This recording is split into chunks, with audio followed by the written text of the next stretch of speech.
Well, it's basically about not betraying yourself. And you don't want to betray yourself for the sake of each other. Because that's the point of a relationship, from our experience, is that the best growth comes from the places where we don't agree with each other. And resolving how that makes sense and we can learn from each other. Something like that. Well, to understand each other, because each argument is basically where you don't understand something about me and I don't understand something about you. Yeah. Hence, therefore, the conflict and the clash. Yeah.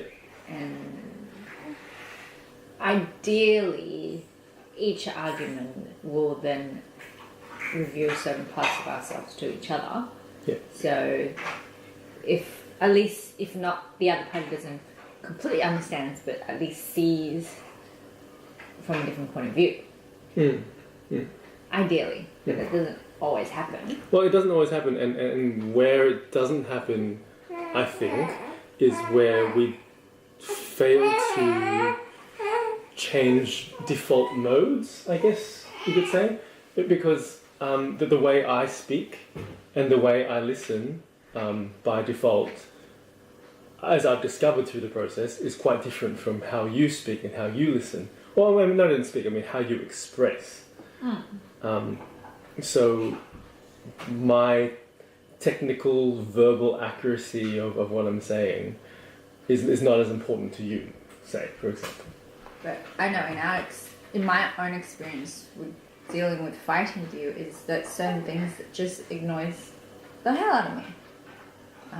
And you don't know why exactly. No, it just annoys. Just you wanting to be so sort of precise on certain details where I don't recall things that way, and it feels like a challenge and and also like makes it hard for me to really argue with you when I don't record that kind of precise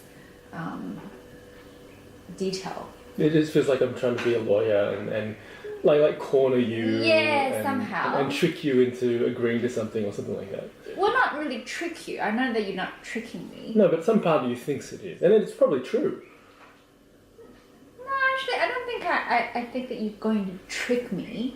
I do truly believe that that's what you believe, and you're trying to show me something. But, yeah, but it's just you know, the way it's that definitely you do corner. Like, definitely corner. That's probably true. Yeah, definitely. And it's definitely a problem.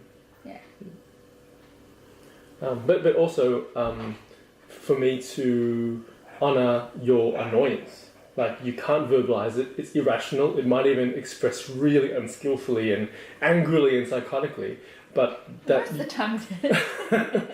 but that annoyance is something real and important for me to at least process and to try and add to the map of what's going on in my head. I can't just sort of dismiss it as, oh, well, you're just being irrational. Because that will never get anywhere.